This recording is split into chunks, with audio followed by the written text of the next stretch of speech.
இந்த பாட்டு தமிழ்நாட்டில் இருக்கிற ரெண்டு முக்கியமான கட்சிகளுக்கு கரெக்டா பொருந்தும்.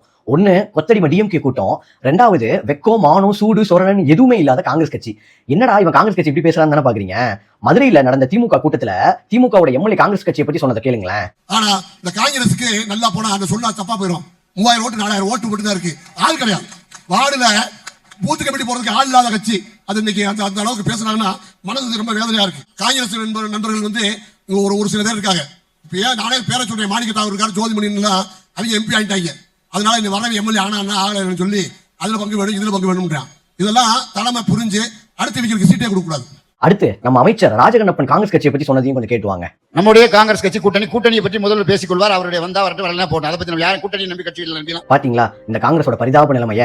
தன்னுடைய தலைவர் அதாவது கர்ம வீரர் காமராஜரை இந்த டிஎம்கே கூட்டம் ஏசின்னு சொல்லி இழிவுபடுத்தும் போதும், முக்தார்ன்ற ஒரு காமராஜர் இழிவா பேசும்போது அமைதியா இருந்தீங்கல்ல, ஒரு போராட்டம் பண்ணீங்க.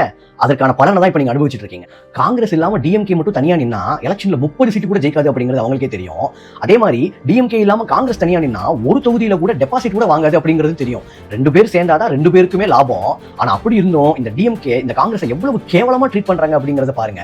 அதாவது கிட்டத்தட்ட 70 நாள் ஆயிடுச்சுங்க இந்த தேர்தலுக்காக தொகுதி பங்கீடுக்கு குழு அமைச்சு. ஆனா இந்த டிஎம்கே காங்கிரஸை கண்டுக்க கூட இல்லைங்க.